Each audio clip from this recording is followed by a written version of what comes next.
my goodness, you cannot turn on cable news over the last few days in particular without seeing something about the New York City mayor's race, right? And as we sit here in Kansas City, even as someone who worked there, you watch it and you're like, guys, you're out of touch. Okay? I mean, nobody cares. It doesn't mean what you think it means to the rest of the country. It doesn't. But I get it.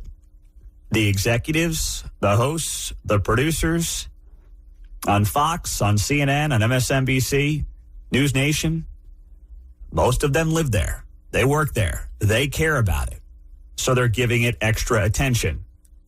Now, of course, Fox is looking at it from the angle of, hey, if this crazy socialist guy Mamdani wins, does that become a talking point for Republicans in 2026 in the midterms? It may, and that's a way to at least spin the story forward and apply the story to the rest of the nation.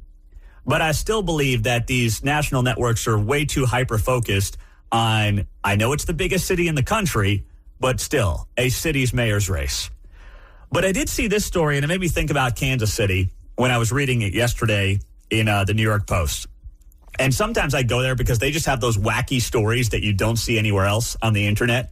And you're like, wow, I didn't know that this guy was in the hospital because he tried to eat 3 bricks after he did a bunch of drugs. Whoa, I didn't realize that happened. But then they have serious stories like this as well. And the headline reads, bidding war frenzy and soaring prices hit Connecticut homes as New York City buyers flee amid fears of a Mamdani win. They write here, as the Zoran Mamdani guy surges ahead in the New York City mayor's race, residents in the city are racing to secure homes in the leafy, affluent enclaves of Connecticut and Westchester County, driven by anxieties over potential policy shifts that could reshape the local economic and social fabric. Now, there are people that want to see Kansas City go down the road of Zoran Mamdani. You have this group, KC Tenants, here in Kansas City, that has lost some of its juice, but if they had their druthers, they would try to find a local Mamdani. I mean, we kind of have a Mamdani character on the city council in this guy, Jonathan Duncan, who represents the 5th District, which is South Kansas City. I know, it's sad to say, but you folks in the 5th District of Kansas City, you basically have a Mamdani wannabe on the city council representing you directly. Not a big cops guy, loves the tenants, and seems to certainly love many socialistic policies. The people that are leaving are ones who can leave. Those who can't leave are the ones who don't have the money to leave and are stuck. The people who will suffer the most from the policies are those who don't have the means to get up and go. And it's very true in Kansas City right now, in some of the most dangerous parts of town. You think that these folks want to live there, hearing gunshots outside of their home on a nightly basis? You think they want to be in these high crime parts of Kansas City? No. They can't afford to leave. They're stuck. Those that can, those that can have gates off of Ward Parkway, private security, whatever it might be, they'll hang around. They love their home. They love the city. Others will go across state line. Others will go out to the suburbs on the Missouri side. They'll just get up and go. But the poor, the working poor, they're the ones who always get stuck with the bad city policies. And I'm not suggesting Kansas City is or has been or will be what New York City could end up being if this Mamdani guy ends up winning. But it gets back to the whole point of those with options, those with money, will vote with their feet.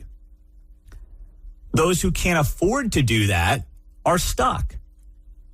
So whether it's New York or it's Kansas City, it's the same idea. It's the same exact premise. And the people that these grifter politicians insist they're trying to help are the ones they're going to hurt the most because they rely on other people's money to redistribute the income and get the policies that they want. But if the people with the money leave, then guess what? There's no money. I know, a shocker. Talk about a bombshell. It just shows how much they don't know how the system works. They assume the status quo, the status flow of cash will remain the same. Yeah. Yeah. We just need to redistribute it. I mean, I saw one of the rallies for this Mamdani guy, and the whole place is chanting. It's thousands of people. It's Bernie Sanders. It's AOC. It's Mamdani. They're all up there, and they're all chanting, tax the rich, tax the rich, tax the... I mean, it wasn't that creative. There was no kicker line to the whole thing. I was disappointed in that. But that's all they've got. The problem is, if the rich people leave, they ain't paying your taxes. You can't force them to pay you money. They can, and even in a place like New York, where, there's always going to be an attraction to New York for the rich and the famous, eventually they'll say enough's enough, John. We were chanting tax the rich there, Pete, but I kept my fingers crossed. I had my fingers crossed. So did AOC. Yeah, the guy coming from his third home was chanting tax the rich. AOC up there yelling? Yes, Come on. I know. These people are unbelievable. I mean, they're massive hypocrites. We already knew that. Yeah.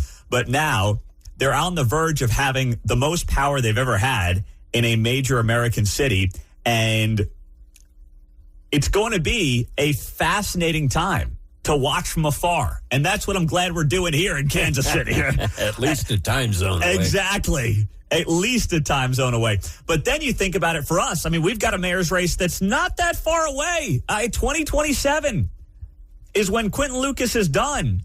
And I know some of you are counting down the days. And we've got him coming up in 20 minutes. I'm certainly not sitting here telling you he's done the best job I've ever seen. There's plenty that we disagree on. But I will say, be careful what you wish for. Better the devil you know. Yes, it can be much worse. And there will be a faction of Kansas Cityans that want to make it significantly worse. That want to go down the road of this guy, Mamdani, and Casey Tenants will lead the way in that conversation here in Kansas City. That will be a faction of this town that wants to see a Mamdani light come to Kansas City and run the show. And even though we have a fairly weak mayoral system in Kansas City, the mayor's basically just, one of 13 votes, but you still have the bully pulpit. You still have the biggest microphone in the city, and that could matter. And if it's a very crowded primary and the top two end up getting to the finals and you get one of them being a Mamdani clone, watch out. You ain't seen nothing yet. 913-408-7957. Pete, Mark Levin seems to think the New York City mayor's race is important. Listen to his show the last few days. I mean, that's okay. I'm glad Mark feels that way. I don't. Or what I will say is, most national media has done a very poor job explaining to the rest of the country why they should care about this. I can't speak to Levin, but I'm just telling you, most national media is not doing a good job broadening this story out to the rest of America. They've made it matter if you're in New York. They have not made it matter to you if you're here in Kansas City. They've done a terrible job of that.